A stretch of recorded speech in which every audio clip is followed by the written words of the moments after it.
everybody, I'm Beebs Kelley. Welcome back to another video slash fashion edition sorts of bonus video today. In the Royal Ascot Fashion Edition, I'll try to link it for you here or in the description box, we discussed everyone's outfits, the royals and the non-royals who attended. And one comment I thought needed addressing because it's important.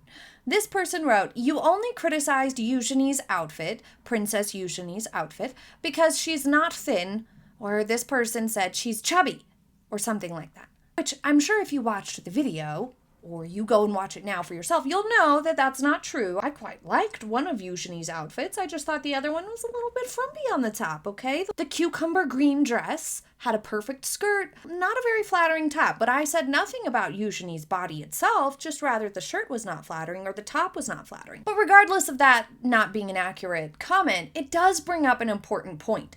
There is a huge difference between discussing someone's body as it relates to their outfit or discussing someone's body and criticizing their body where it's at in terms of like weight or physical fitness. The two are not the same. They don't necessarily exist in the same realm of conversation anyway. But discussing how someone's outfit flatters their assets, does it fit them well, is it balancing or accentuating their figure in the way that they deserve, you do have to be realistic about their body, their size, and reference their body structure and distribution of their body, like visual weight, meaning where's their widest point and whatnot, and sometimes where they're carrying weight, in order to really have a good conversation about how the clothes are serving them or not. You just do have to be comfortable with discussing where you're at now in order to really talk about or figure out what sorts of clothes are going to be really good for you. We all have proportions and things that we need to balance out or things we'd rather accentuate and what we're more comfortable accentuating in an outfit than something else. And that's totally fine and normal. You just have to be realistic and honest about it in order to really have success when it comes to styling. Ignoring and pretending like our bodies don't have variations, like we can't discuss that at all, is absurd and will do a disservice to our styling and our outfits because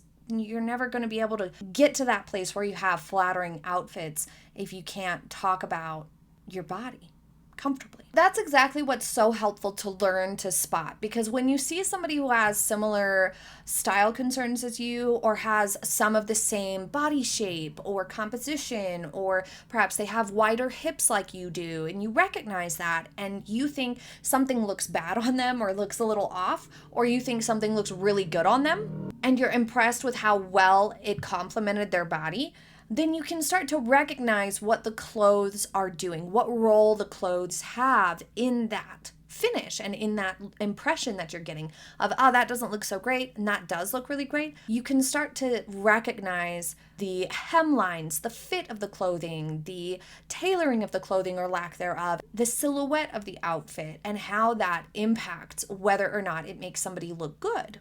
But you really can't do that without mentioning or recognizing someone's body, like whether they're curvy or not, short or long-waisted, well-defined waist or not, things like that. I believe firmly in dressing for the body you have now.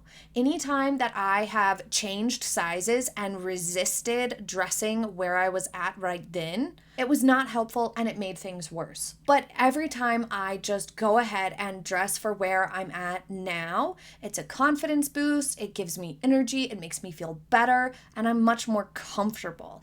And so I think that that is a huge key to styling yourself and shopping and dressing yourself. You have to meet yourself where you're at right now and be kind and be normal about it, but also just there's stuff that can look good and styles that can look good on anybody at any size. You just need to put in a little time in figuring out what that is exactly and be realistic about it and not put it off or try to be like, oh, we can't talk about the size of anything. That's ridiculous.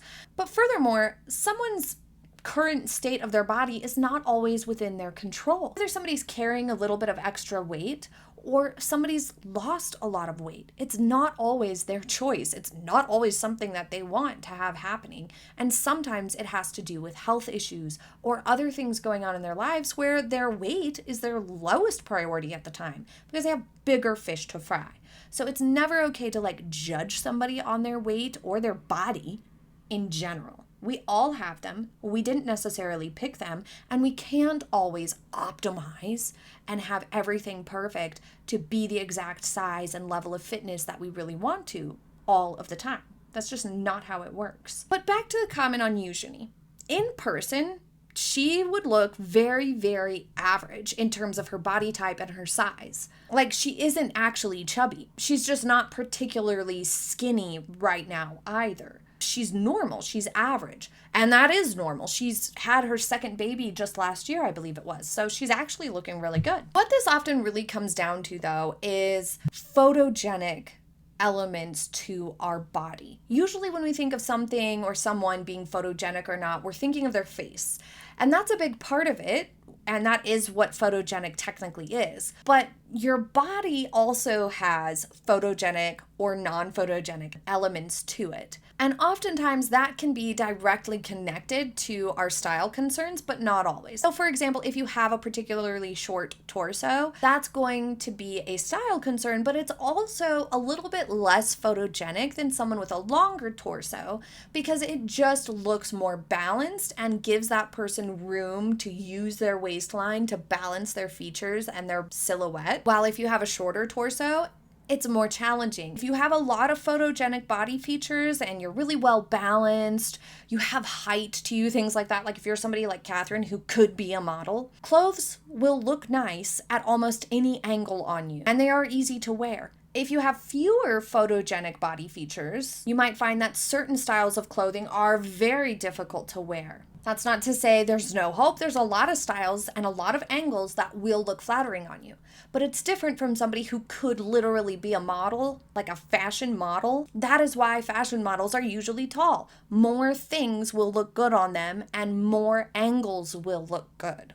It just is what it is. And it's important to remember that photogenic body features and whatnot don't always translate into real life in person. Eugenie is a little bit more of an average height. I think she's like 5'5".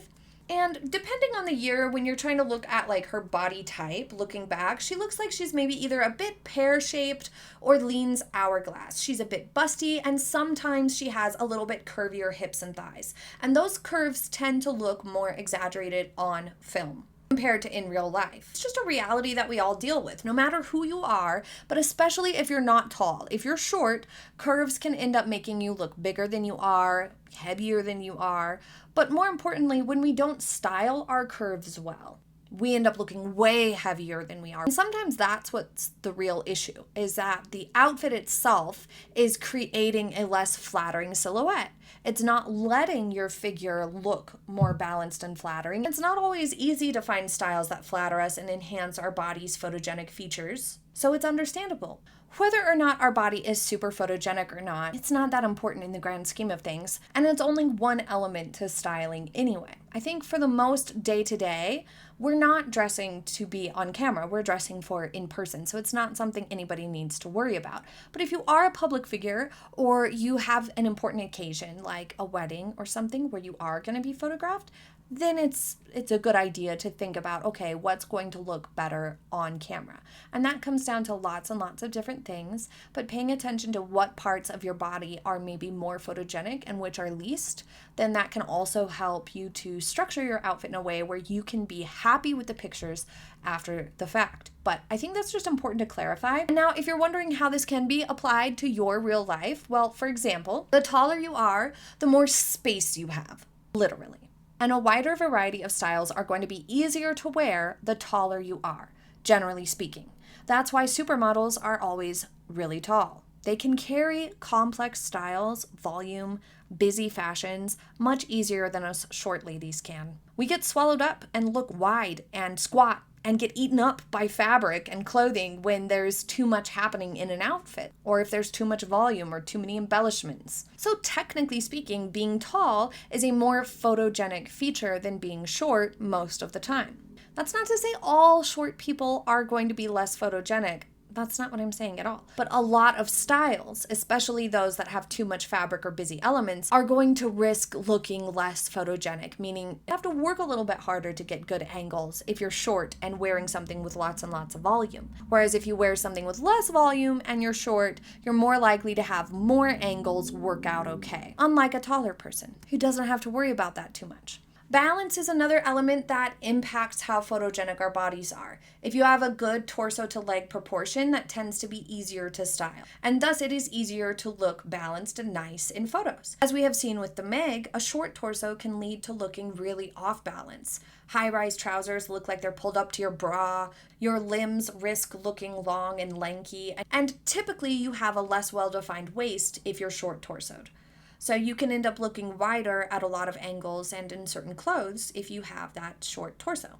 Whereas if you have a longer torso, your legs might end up looking really short or wider or thicker than they are in real life in certain clothes and at certain angles. So making efforts to balance your features can enhance how photogenic you are in terms of your body and your silhouette and give you more angles that look flattering. If you are thinking, well, I don't really have any photogenic features to my body, or I don't have many, don't get bummed out, because clothes can help. It just takes a little extra effort. Don't give up. And remember, most of us have a lot of style challenges. Very few have super photogenic bodies. That's why there are so few supermodels in this world. And it does not correlate in any way to the attractiveness of the person. Being able to get good pictures of our outfits or our bodies in different clothing and whatnot is not important in life. It's nice for special occasions or for people whose job relate to that, but in general, it's not a big deal at all. It's much more important to feel confident, to look nice in person, to feel like you look good and balanced in person, and that you've done your silhouette favors for in-person connections. The actual people in front of you, not the camera. And of course, there's also nothing wrong with dressing with the camera in mind for those sorts of special occasions, like weddings, for example. It doesn't mean more beautiful or better either way. And there is a difference. Have you ever had an outfit that looks great in person and you're like, this looks amazing? You've even gotten compliments on it in person, but then you see a picture and you're like, ew, what was I thinking? This looks totally tragic, or this makes my waist look huge, or this makes my boobs look giant, or makes my arms look chubby. And they're not that chubby, are they? You know, you think about it afterwards and you're wondering what has happened. That is the difference of being on film and thinking about things from a photogenic perspective versus not. And that's why I say it's really not that big of a deal and not that important. Getting a photogenic outfit is not always easy, but it can be done no matter your size and shape. So I hope that clears it up and hopefully gives a little bit of a helpful perspective on that and applying that to real life and the difference. When we are looking at pictures, that's what we have, and we can learn from them and we can take from them. But we're never talking about like, oh, this person's body. Never. We don't do that here. Go somewhere else for that, okay? But thank you so much for joining me for today's video. You made it to the end. Thank you for staying to the end and watching today's video. Question of the day is, what color are your eyes? Are your eyes blue?